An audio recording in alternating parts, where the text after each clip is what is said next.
They thought she was nobody until the legal team walked in and called her the sole decision maker on their deal. You ever have a day where you wake up thinking it's just another shift, nothing special, same routine, same uniform, same tired smile? That's exactly where Alyssa Carrington's head was the morning she headed to the Laurel Room, a high-end restaurant tucked inside an art hotel in Scottsdale, Arizona. She tied her apron, pulled her hair back, and tried to convince herself she didn't mind working a double. Rent didn't care how exhausted she was. Tips were slower lately, and she wasn't the type to quit, even when life felt heavy. The dining room smelled like roasted garlic and polished wood. Servers moved like they were rehearsing a dance. The chandeliers weren't loud or flashy, but they made everything look more expensive than it needed to be. Alyssa walked in through the side hallway, clocked in, and grabbed her order pad. Nobody greeted her with excitement. She was just another face on the schedule. "Morning, Alyssa," said her coworker, Nora Hernandez, adjusting a tray stand. "You ready? Table 7 is already acting like they own the place." Alyssa smirked. "They always think they do." "You'll see," Nora whispered. "They're worse than usual." Alyssa didn't think much of it.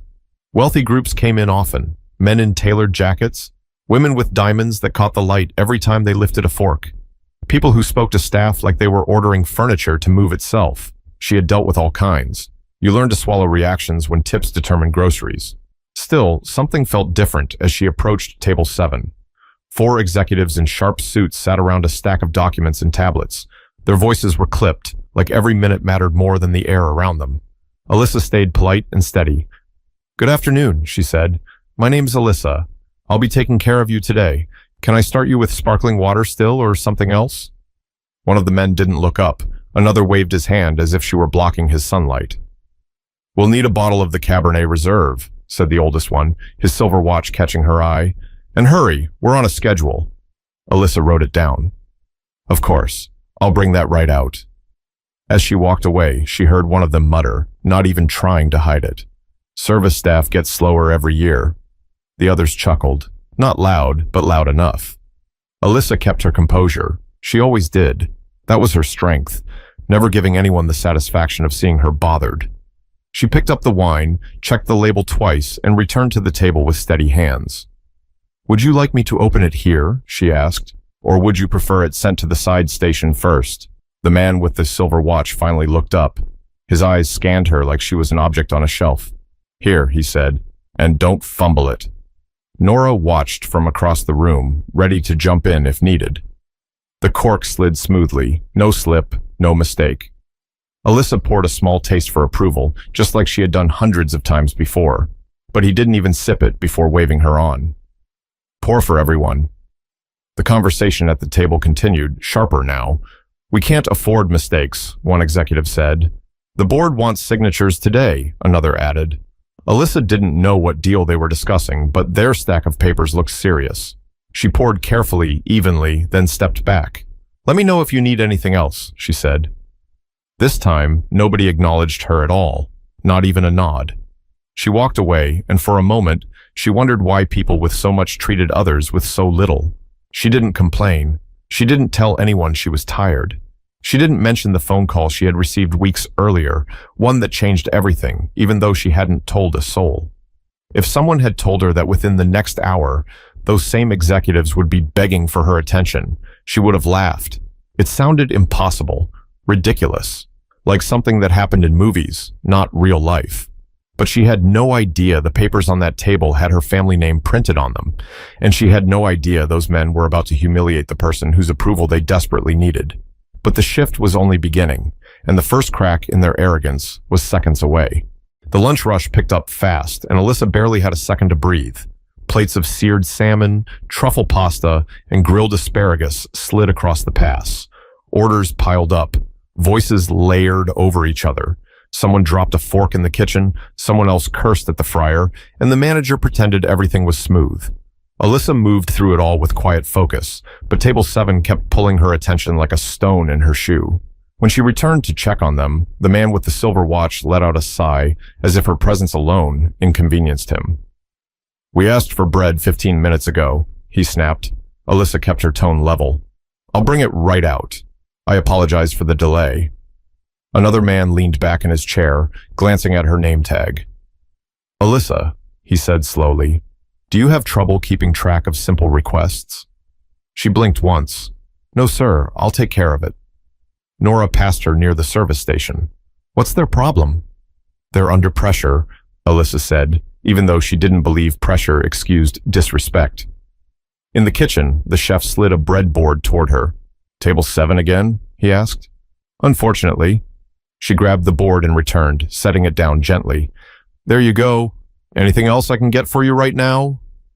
One of the executives raised an eyebrow. "You could start by being faster," he said. "We're handling something larger than your pay grade." Another chimed in, his tone smug. "This deal is worth more than this entire restaurant makes in 10 years. Alyssa didn't react, but she noticed the folder sitting closest to them, a logo. A company name she recognized. Not from ads, not from gossip, but from that confusing call she had received from a probate lawyer in Santa Fe, New Mexico. A distant relative she barely remembered. Shares transferred, documents pending. Something about her being the final signature holder. She had thought it was some strange clerical error. She hadn't claimed anything yet. She hadn't told anyone. She hadn't even processed it. But seeing the same company name here, at this table, in front of these men? Her stomach tightened. Still, she stayed focused. "Let me know if you need refills," she said. She turned to step away, but one of them spoke again. "Actually, yes," the silver watchman said. "More wine, and try not to take all day." She nodded and went to retrieve another bottle, feeling eyes on her from nearby diners who noticed the tone but stayed silent. People always stayed silent. Back at the table, she poured with steady hands. One of the men spoke without looking up. "You know what the problem is with service workers?" he said to his colleagues. "No ambition, no vision, no understanding of the real world." Alyssa heard every word, but she kept her face calm. Another laughed. "She'll be wiping tables while we finalize an $800 million contract. Imagine that." He thought it was funny. They all did. Nora passed again, whispering, "If you need me to switch tables with you, I can talk to management." Alyssa shook her head. "I'm fine. I can handle them." The truth was, she didn't want to avoid the table. Something inside her, something she didn't usually feed, wanted to witness what came next. It wasn't anger. It was something quieter, heavier. Something like patience sharpening itself. The men continued reviewing pages, pointing at highlighted paragraphs. Their voices rose and fell with tension. "We can't move ahead without authorization," one said. "The representative is supposed to arrive within the hour," another answered. Silverwatch scoffed. "Whoever they send better be competent. I'm done wasting time today." Alyssa refilled a glass, and a drop of wine slipped down the side of the bottle. Before she could wipe it, Silverwatch leaned back sharply. "Careful," he said. "You're making a mess." She checked the tablecloth. Spotless. "I apologize," she said, even though she knew there was nothing to apologize for. The man smirked like he had won something. The room around them carried on. Couples talking, coworkers sharing lunch, tourists taking pictures near the lobby art display. But table 7 felt like a storm cloud in the middle of a sunny sidewalk, and Alyssa stood right beneath it. The documents shifted again, and she saw her family name printed in bold, Carrington Holdings. She felt the air change in her chest. She wondered if they would notice her staring, so she forced herself to look away. She picked up the empty wine bottle and took a step back. She didn't know why she was suddenly nervous. Maybe because the truth was sitting inches from the people who assumed she had no value. Maybe because she knew something they didn't. Maybe because power sometimes waits quietly before it shows itself. But their arrogance was about to get louder, and the moment that pushed everything over the edge was on its way. The tension around table 7 kept tightening like someone slowly pulling a knot. Alyssa returned with fresh glasses and a calm expression, even though her pulse started to pick up. She placed the clean stemware down one by one, careful and precise. One of the men looked at her with a smirk that didn't match anything she'd done wrong. "You ever consider a different line of work?" he asked, swirling the last of his wine before finishing it. "Something that requires less coordination?" Another chuckled. "She probably thinks this is her big career." Alyssa didn't bite. "Let me know if you'd like a different vintage," she said. Silverwatch tipped his empty glass toward her without looking up. "Pour another, and this time, Try not to drag your feet. She brought the next bottle, checked the label, and opened it smoothly. She started pouring for him first, slow and steady. Then, as she reached the second man, he made a show of leaning back, lifting his chin, and saying loudly enough for nearby tables to hear, "Service staff should learn to move with purpose. We don't have all day." A couple at table 9 looked over, uncomfortable. Nora stared, waiting to see if she should step in. The manager pretended to read a clipboard. Alyssa kept pouring, but the third man suddenly shifted his chair, bumping her arm slightly. The wine tilted. A splash hit the edge of his sleeve. Barely a drop. Barely noticeable. He jerked his head toward her like she had flung it on purpose. "Are you kidding me?" he snapped. Alyssa set the bottle down. "I'm sorry, sir. You moved suddenly. Let me get a cloth." He stood, towering his voice over hers. "You don't touch me. You don't speak unless spoken to. Do you understand that?" The room went quiet. Forks paused. Someone cleared their throat. Silverwatch pushed his chair back and grinned, enjoying the scene. Maybe she needs a reminder of her place. Before Alyssa could respond, the man who had stood up reached for her apron, then tipped his own glass of red wine forward, letting it spill across her front, soaking into the fabric and dripping down toward her shoes. The liquid ran dark and obvious, like he wanted the moment to stain. Gasps came from nearby tables. Nora dropped a stack of dessert menus. The chef stuck his head out of the kitchen. The manager finally rushed over. "Sir, please, there's no need," the manager stammered, trying to de-escalate without actually taking a side. The man brushed his sleeve, pretending he was the one wronged. "If she can't handle a simple pour, she shouldn't be working here." Alyssa felt the warmth of the wine against her skin. She didn't raise her voice. She didn't cry. She didn't shake.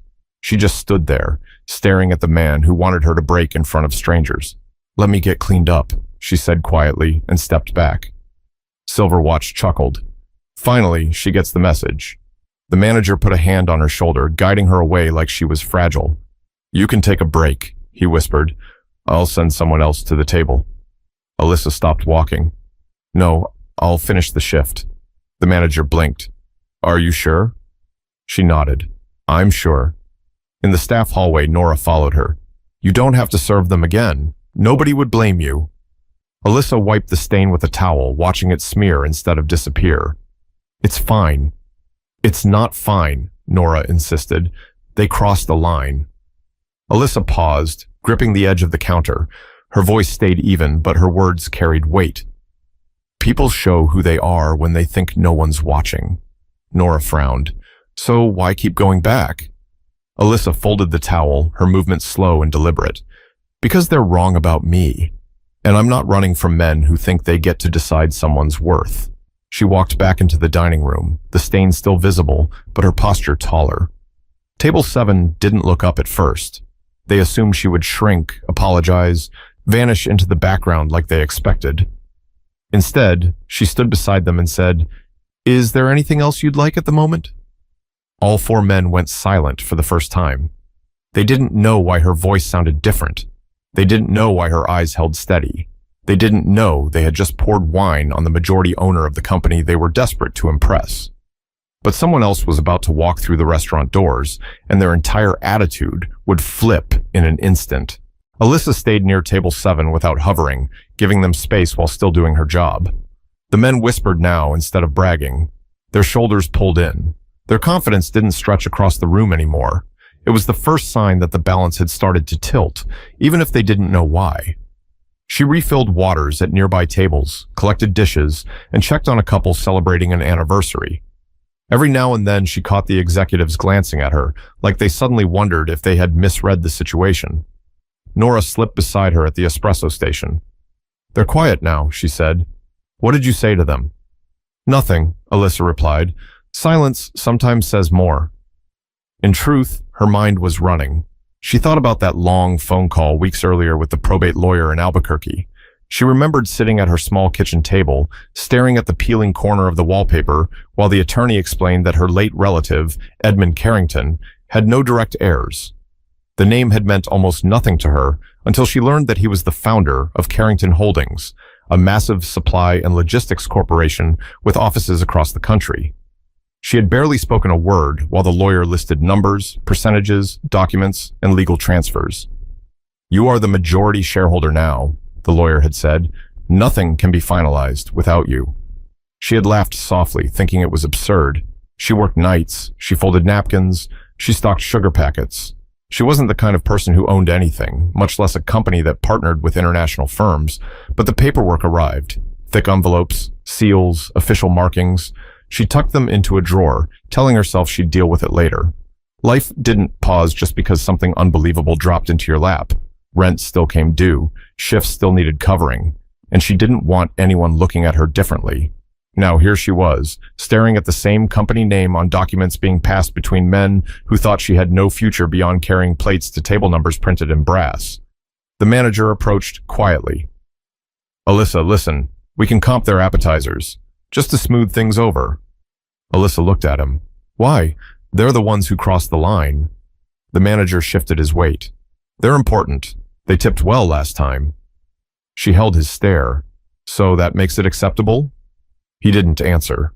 He walked away instead. When she returned to the table again, the tone had changed. Silver Watch cleared his throat. We'll need dessert menus, he said, but his voice didn't carry the same edge. Alyssa nodded. Right away. Another man adjusted his tie, trying to sound casual. We didn't mean to be harsh earlier. Tensions are high.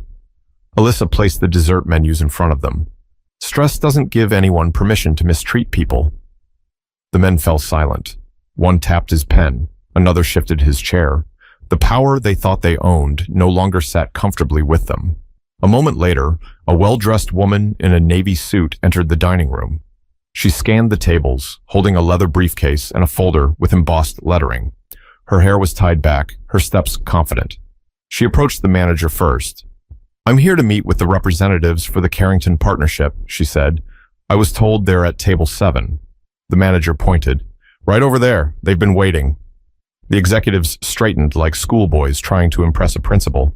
Silver Watch stood and extended his hand. We've been expecting you, he said. The woman didn't shake his hand. Instead, she looked past him, directly at Alyssa. Ms. Carrington, she said, voice clear enough for half the restaurant to hear, we're ready for your authorization whenever you are. The room stilled. Forks paused again. Nora's mouth fell open. Silver Watch turned pale. I'm sorry. Who? The woman repeated it without hesitation. Ms. Alyssa Carrington, majority owner and final signatory. The executives stared at Alyssa, realizing the truth one agonizing inch at a time. Alyssa didn't smile. She didn't gloat. She simply said, let's find a quiet place to talk. But the shock on their faces was only the beginning, and the real reversal was still coming. The woman in the navy suit guided Alyssa toward the private meeting room near the back of the restaurant. The executives trailed behind, their confidence gone, their steps slower, their eyes avoiding hers. Nora stood frozen near the espresso machine, watching like she couldn't believe any of it was real. The manager looked between Alyssa and the suited woman, trying to figure out how he had missed something so important. Inside the meeting room, the air felt different. The table was set with polished glasses and folded napkins, but nobody sat right away. The woman placed her briefcase down and opened the folder with practiced movements. My name is Dana Whitmore, she said. I'm counsel for Carrington Holdings. Thank you for making time on short notice. Silver Watch tried to regain authority. There must be a misunderstanding. She works here. Dana didn't blink. Ms. Carrington is the controlling shareholder. You're here today because your firm requested a partnership with her company. Another executive stepped forward. We were told the representative would be someone from the board. Dana slid a document across the table. The board cannot approve anything without Ms. Carrington's signature. Alyssa stood quietly, letting the words hang in the room. She didn't rush to sit. She didn't apologize. She didn't shrink. The men who had dumped wine on her apron now looked like they were trying to shrink into their tailored jackets. Silver Watch cleared his throat again. Why didn't you say who you were earlier? Alyssa finally spoke. Because you never asked. You only assumed. The words landed hard. The men exchanged looks, each hoping someone else would speak first. Dana continued, pulling out more documents. Your proposal includes a 10-year supply contract, distribution rights, and shared expansion costs. Before Ms. Carrington signs anything, she needs to be comfortable with the people entering the agreement. Another man tried to soften the moment. We didn't mean any disrespect earlier. Emotions were high. Alyssa sat down at the head of the table. Mistreating someone because you think they're beneath you isn't a mistake. It's a choice. The executives lowered their eyes. Dana pointed to a signature line. We can continue if Ms. Carrington is satisfied with the partnership terms and the professionalism of the parties involved. The executives scrambled to adjust their tone. We value this relationship, one said. We respect your leadership, another added, his voice wavering. Alyssa looked at the contract. The papers felt heavy, not because of the legal language, but because of what signing meant. She thought about every shift where people snapped fingers at her, every time someone treated her like she didn't matter, every moment she forced herself to smile just to pay for groceries. She thought about people like Nora, who worked hard without recognition. She thought about how many others were judged based on uniforms, titles, or hourly wages. Silverwatch leaned forward, forcing a smile. If there's anything we can do to show good faith... Alyssa cut him off gently, not harsh, just firm. Good faith starts before you need something. Silence settled again. Dana looked to Alyssa. Would you like time to think before deciding? Alyssa nodded once. Yes, I'll review everything. I'll give you an answer soon. The executives exhaled with relief, assuming soon meant they still had a chance. They stood, trying to behave like respectful professionals now. One extended his hand, but Alyssa didn't take it. Instead, she stood and said, My shift isn't over. I need to return to the dining room. The men looked stunned. You're going back to work? One asked. For now, Alyssa replied. I finish what I start. She walked out of the meeting room with Dana beside her. Nora stared wide-eyed. Was that real? Nora whispered. Alyssa smiled faintly. Very real. The manager rushed over, stumbling over his words. Ms. Alyssa, I didn't know. If I had known, you would have treated me differently? She asked. He swallowed. I don't know. I do, she said softly, then headed back toward the server's station. The stain on her apron had dried, still visible. She didn't hide it. She didn't change. She picked up a tray and returned to work like the world hadn't just shifted around her. But the executives weren't done scrambling yet, and the next move they made would reveal even more about who they really were. The executives regrouped at table 7, speaking in low voices while Alyssa continued serving other guests. Their dessert plates sat untouched, and the air around them felt tight, like they were waiting for a verdict they couldn't influence. One of them kept checking his phone, another tapped a pen against his folder, and Silverwatch stared at the door as if expecting someone to rescue him. Nora leaned toward Alyssa while polishing glasses. They looked terrified. Alyssa kept her tone steady.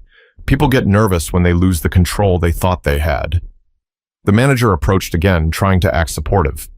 If you want the rest of the shift off, I can... I said I'm fine, Alyssa reminded him. My tables still need me. He backed away, unsure what to do with himself. Then one of the executives stood and walked toward her. His voice was softer now, almost rehearsed. Ms. Carrington, he said, forcing a polite expression, we'd appreciate another chance to discuss the contract. We respect your position. Alyssa looked at him without flinching. Respect isn't real if it only shows up when you need something. He opened his mouth to reply, but had no words. Silverwatch stood next, smoothing his jacket. We truly regret earlier. We misunderstood. If we had known... That's the point, Alyssa said. You shouldn't need to know someone's status to treat them like a human being. The words hit harder than raised voices ever could. A couple at a nearby table watched, eyes wide. A group of friends near the bar whispered to each other. Word had spread without anyone announcing anything. People could feel the shift. Dana returned briefly, handing Alyssa an updated folder. These are revised terms for your review. Take your time, she said before leaving again. The executives stared at the packet like it contained their fate. Nora leaned closer. Are you actually thinking about signing with them? Alyssa exhaled slowly. I'm thinking about what it means if I do, and what it means if I don't. She carried a tray of empty dishes back to the kitchen. The chef stopped her. I heard what happened, he said, keeping his voice low. You handled it better than most. Alyssa set the dishes down. Anger doesn't fix anything. The chef nodded. No, but consequences do. When she stepped back into the dining room, the executives stood again, as if they felt obligated.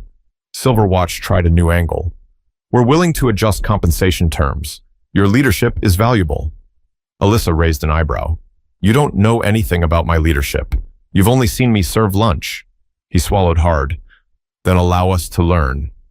It was the closest thing to humility he had shown. Another man stepped forward.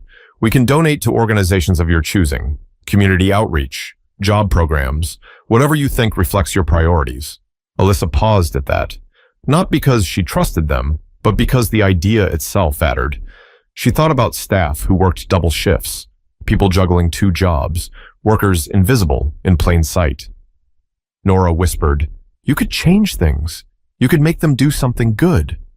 Alyssa didn't smile, but something thoughtful settled behind her eyes. She walked back to table 7 and said, "Sit, all of you." They obeyed immediately, like the ground rules had been rewritten. Alyssa placed her hands on the back of an empty chair. If this partnership moves forward, there will be conditions, real ones. Silver Watch leaned in. Of course, name them.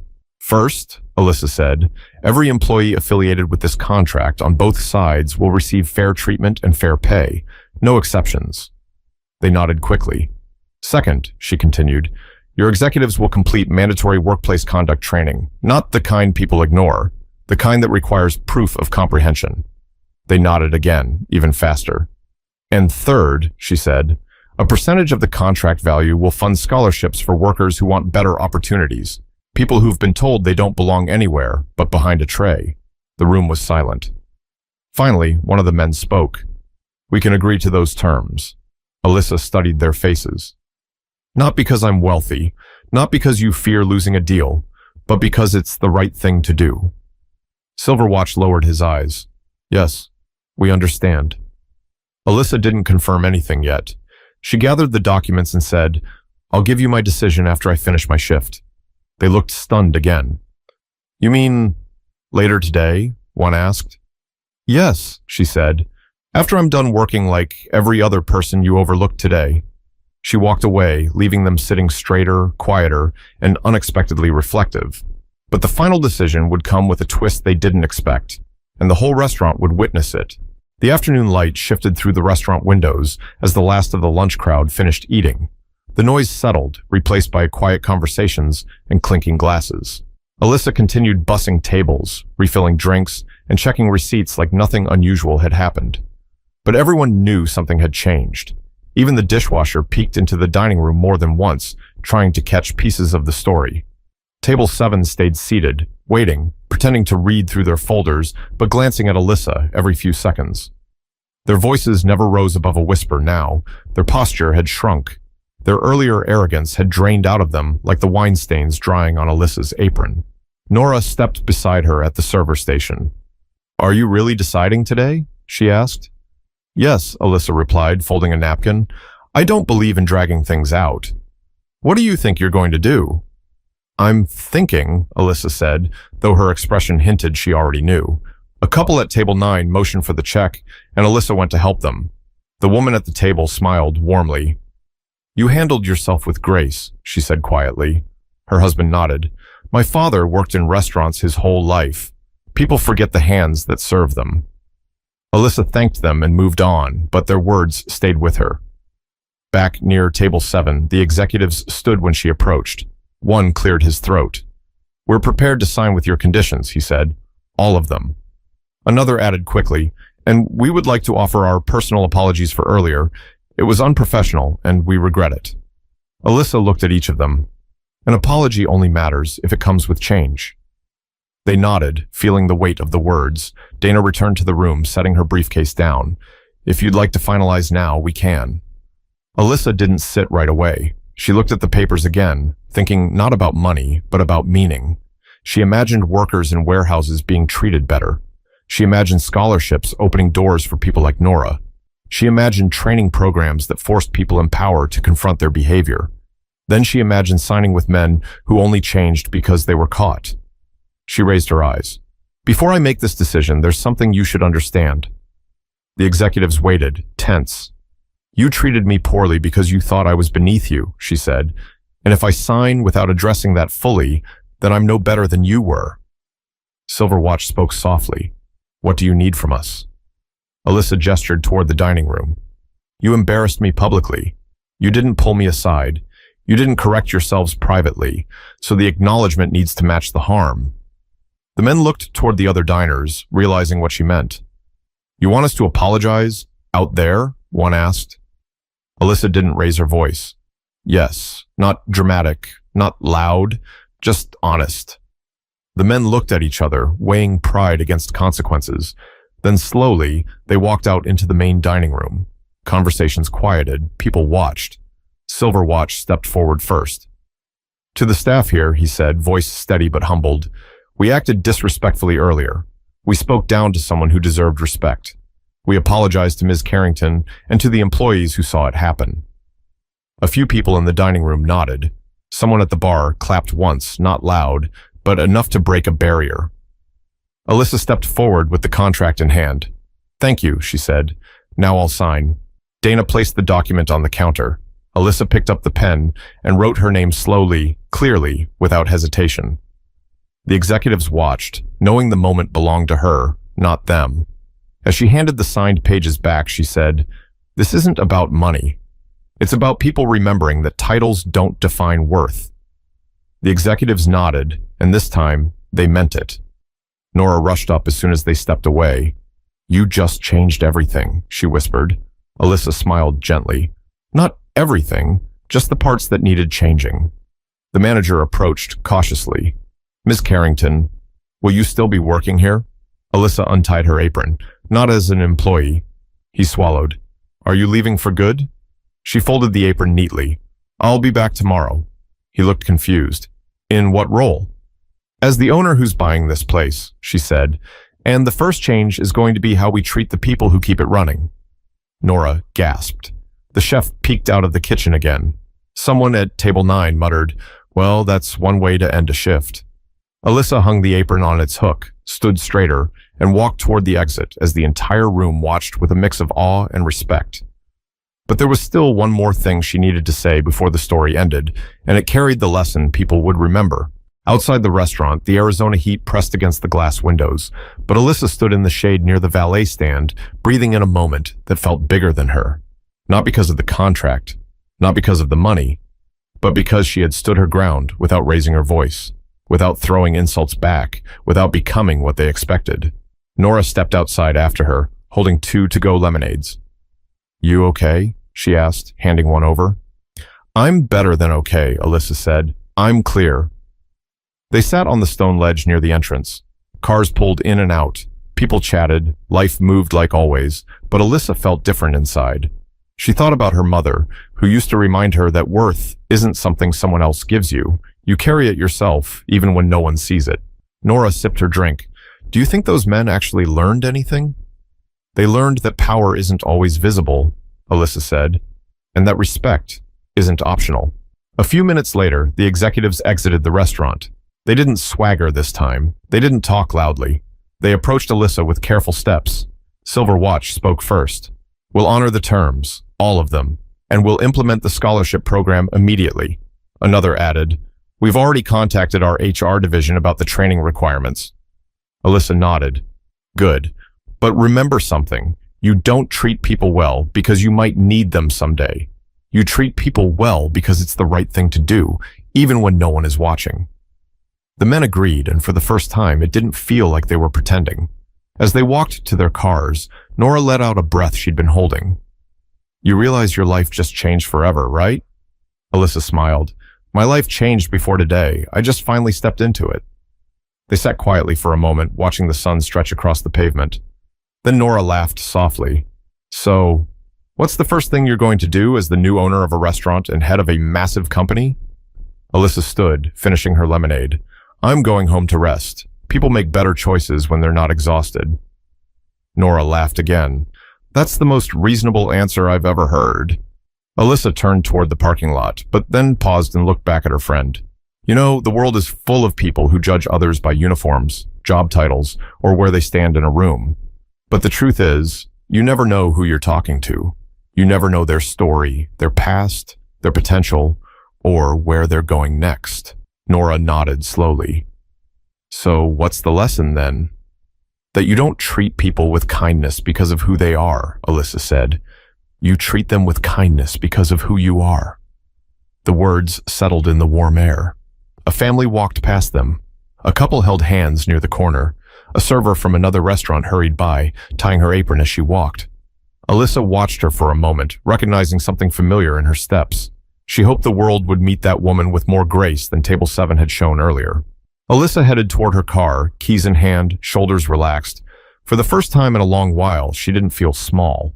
She didn't feel invisible. She didn't feel like she had to prove anything. She simply felt like herself, and that was enough.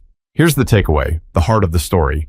People reveal their character and how they treat those they think can't offer them anything. But the truth is, everyone deserves respect. Everyone deserves dignity. And someone's value isn't measured by a paycheck, a title, or a uniform. And if you're listening to this right now, here's your invitation. Treat people better. Stand up for yourself. Stand up for others. And never let anyone convince you that your worth depends on their approval.